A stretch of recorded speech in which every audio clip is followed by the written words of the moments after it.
but without any intention of making money for yourself.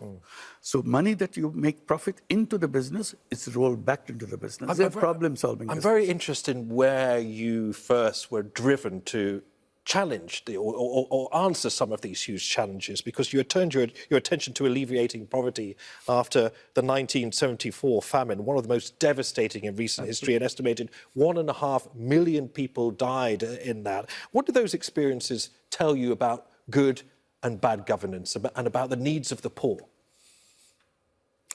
Two things.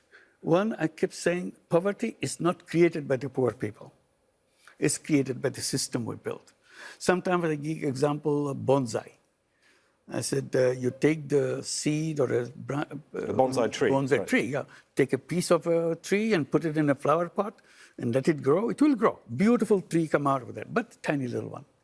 It's not the tall tree that it was before. I said, that's what happened to our entire human race. We are put in a flower pot.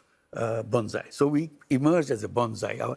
Our capability, our ability to resolve our problem is all cut down because of the system we built doesn't allow us to release all our energy or our creativity. It's a job-driven economy. As a job is not the answer of human beings. Human beings are born as a creative being. Job takes away creativity. Job is driven by our orders. You take orders and perform. And that's not what human beings are. Human beings are not about slavery. Human beings are about exploring limits. It's huge limits that you have inside of you, how to explore that. So that is the kind of economy that we have to build.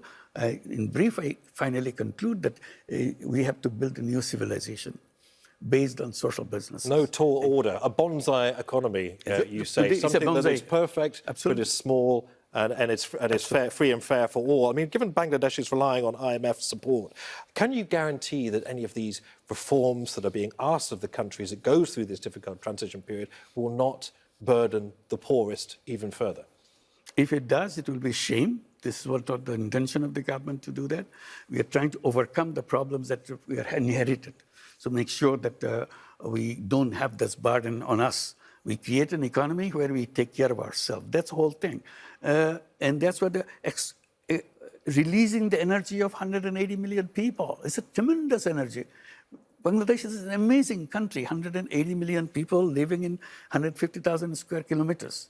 And that population is growing. Half the population of Bangladesh, remember 180 total, half the population of Bangladesh is under the age of 27.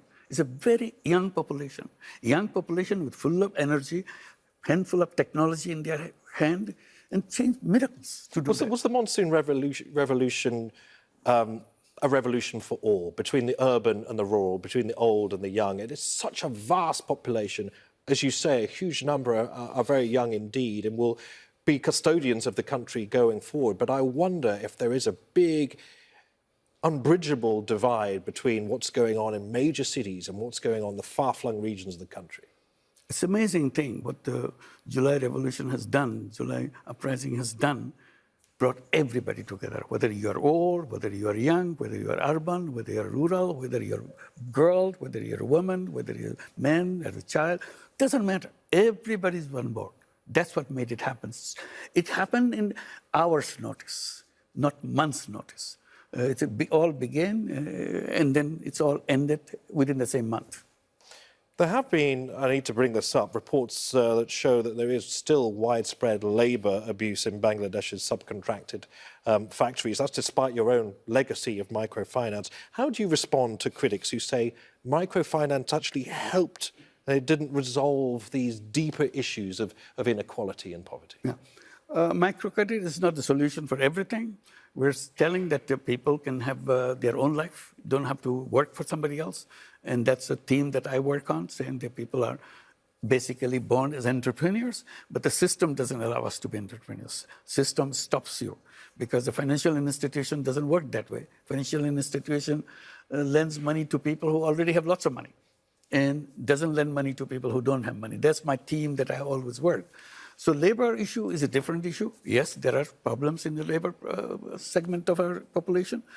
We are dedicated to solve that problem. We are getting ready to sign up the ILO convention so that we fulfill all the requirements. That's the direction we are going. So we inherited lots of those problems, but our government is making sure that we perform at the level of the international community standard. That's our commitment. And we're working on it very hard. As we've reached the end of this discussion, I want to ask you a personal question. You are clearly a very able and very lively 84-year-old. I got your age right. That's right, yes. You are a Nobel laureate. You're internationally known. Why are you doing this now at this point in your life? I got a phone call from Bangladesh. I was in Paris. They were saying that Hasina has left. The regime has collapsed. Now we have to form a government. We want you to become the head of the government. I said, no, not me. I don't want to get involved. You find somebody else. So I gave my arguments why I don't want to get involved and so on. But they were not in a listening mood. So I said, why don't you think over it, find somebody else, give a big try. I'm sure you'll find many people who are capable of running the country. So take 24 hours, come back tomorrow and tell me what you did. So they called me back next day and they repeated that we tried, but it didn't happen. I said, no, you didn't try hard enough. So it started on the 5th of August.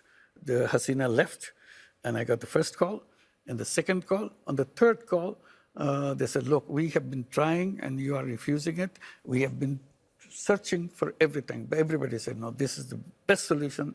He has to come. And we have given our lives, these young people, etc. All the description of what happened. Then I felt a little bad that I'm refusing this. So I said, okay, you have sacrificed your life and give blood. Despite my reluctance to do that, I'll accept it. And they were very happy. Immediately, it's all over the press that he's coming, he's taking the responsibility. And when was that exact point that It's 8th of August. On 8th of August, I arrived in Dhaka and took charge of the government. How does it feel to come full circle now? I mean, of course, you have been facing smear campaigns, multiple smear campaigns by the Hasina leadership. You've been threatened with jail, with fines, all sorts of allegations levelled against you. How does it feel as we reach the end of our discussion to be in this huge position of responsibility? And what country will Bangladesh be in the next decade? It's a tremendous responsibility. At the same time, I must emphasize repeatedly, it's a great opportunity. History never gave us this opportunity before. Suddenly that opportunity came. It's a clean slate. You can do anything you want, provided you can create a new government, new Bangladesh. And that's a challenge given to us. We are working very hard. We'll try our best to make that happen and hold the election and hand it over to the newly elected government. That's our job. But in the meantime, we want to make sure it's peacefully done, everything done in a very correct procedures so that people feel happy at every step that we take. Mohammed Yunus, thanks for talking to Al Jazeera. Thank you. Thank you very much for giving me this opportunity. Thank you, Al Jazeera, for covering Bangladesh so well.